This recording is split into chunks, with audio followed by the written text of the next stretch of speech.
বাইতুল হিকমা ইসলামের ইতিহাসে প্রথম সারা জাগান ও প্রভাবশালী জ্ঞান চর্চা কেন্দ্র বাইতুল হিকমা বা জ্ঞানের ভাণ্ডার একটি অনুবাদ কেন্দ্র হিসেবে যাত্রা শুরু করলেও ক্রমে তা উচ্চতর গবেষণা কেন্দ্র, শিক্ষা প্রতিষ্ঠান ও মানমন্দিরে পরিণত হয়।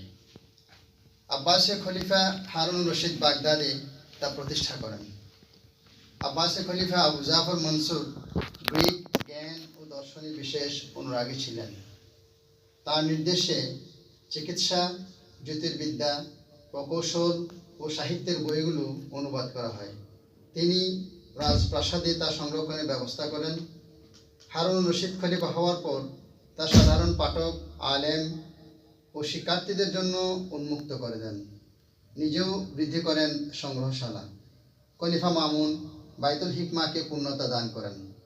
তিনি রোম, পারস্য ও ভারতবর্ষ থেকে জ্ঞান বিজ্ঞান, ইতিহাস ও সাহিত্যের দুর্লভ বই সংগ্রহ করে অনুবাদ ও তার ভিত্তিতে গবেষণার নির্দেশ দেন।